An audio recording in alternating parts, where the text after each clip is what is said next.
So we're going to find out today whether Addie gets back to the tower okay or not. And I wonder how many of you have been thinking about your own stories that you wrote and how similar or different they are to the actual story that we found here today. 58 and 59.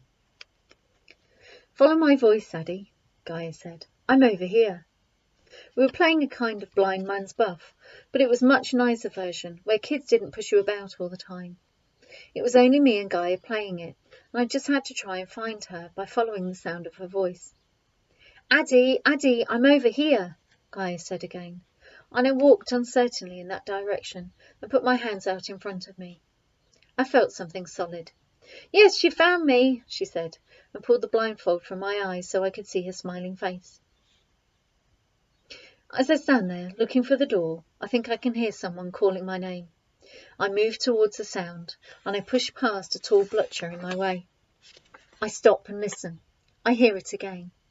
I weave past another few bluchers and stop again. I can definitely hear someone saying my name, and I move again in that direction. Finally, I see the black door, and I squeeze through a gap and slip back into the tower. I run. I hear Mum's voice calling me, Addie, Addie, Addie. I sprint up the stairs and I pull off the mask and drop the rucksack as I go so I can get to her faster. When we meet on the stairs, we're both running so fast towards each other that we almost make each other fall over. But we don't fall. We hold each other so close for just a second before we both start running again. Mum grabs my hand and she doesn't let go. She's stronger than me and she pulls me along with her.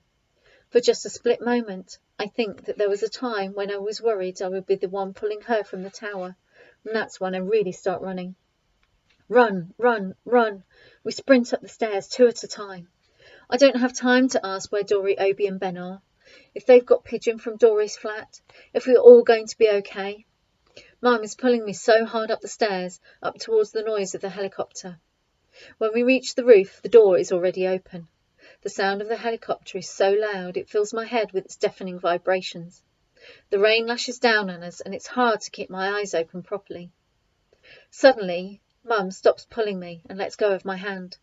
She stands right in front of the doorway, frozen, as though someone has pressed a pause button and she's unable to move forward. Mum! I shout to her, but I don't think she can hear me over the drone of the helicopter. Mum!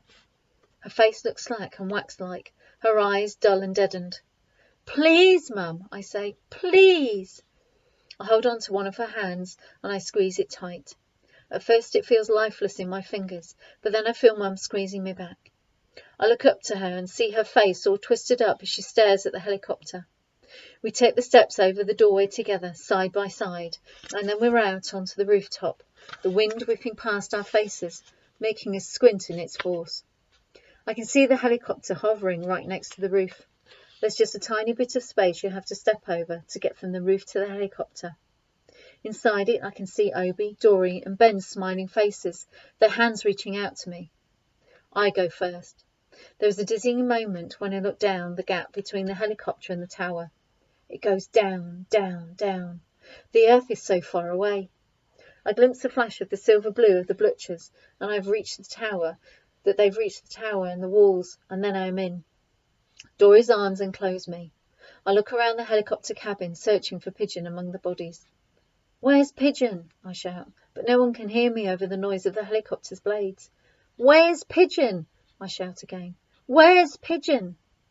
Only Obi can see I'm trying to say something, and he leans forward right towards me, so that I can shout directly into his ear. He looks troubled when he hears me, but he doesn't look at me. He just stands up from his seat, and as Mum is stepping into the helicopter, Obi jumps out of it. There's a lot of shouting then, but no one can hear much of what's being said. No one but me knows what Obi is doing. He runs through the open door, and he doesn't look back. I try to go after him. It was me who should have gone, but Dory and Mum keep holding me between them, and I can only cry out for Obi to come back. My cries are quite lost though, eaten up by the roaring of the helicopter. You know how I said that I'd never known time to slow down and stop as much as the moment the blucher exploded over me? Well, I take that back now.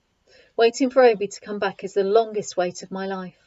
I don't know if it takes 5 minutes or an hour, but to me it feels like it will never end. I remember learning at school how there are 365 days in the year, and 24 hours in a day, and 60 minutes in an hour, and 60 seconds in a minute. It feels like every real second that passes is an hour, that every minute is a day. I can't take my eyes off the open doorway. I can't stop willing Obi to appear through it, but however hard I think it, he doesn't come. No one speaks now. It's just the beating of the helicopter blades, and the beating of our hearts.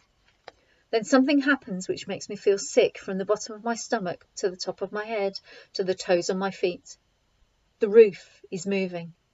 A low, ghastly groan comes from the tower itself. It's going to fall. Just as the top of the roof begins to slant, I see Obi appear in the doorway. A little grey bundle is clasped to his chest. Pigeon. The helicopter's pilot tries to keep us in line with the falling roof, but the gap between us and the tower is much larger now. Obi runs towards us. He runs so fast. He sort of throws Pigeon towards us, and he lightly jumps across the roof onto the helicopter. And then Obi jumps too. As he leaps from the tower, the building gives way beneath him. It's completely collapsing now. The helicopter swerves away as the tower crashes downwards, and Obi is left flying through the air, flying in the space between the falling tower and us. I see his face as he jumps. He isn't scared or panicked like you would imagine him to be. He looks so peaceful somehow, and happy perhaps. Happy. I know it doesn't make a lot of sense, but that's what I think. He would have fallen downwards for sure. He would have plummeted down just like those bodies of the pigeons did when Dory and I threw them off the balcony. Or perhaps Obi would have floated softly down, like the feathers, gently and softly, making little circles as he went. But he doesn't fall. The helicopter moves downwards in such a way that Obi falls onto one of the long poles that are right at the bottom of the helicopter, the bits that look like they are the helicopter's feet. He falls right onto one of them and manages just to hold onto it. Ben and Mum reach out to him and pull him up into the cabin, right onto our laps. And as the helicopter rises up into the sky, with the tower crashing down behind us, we all clasp Obi to us. We hold each other tight.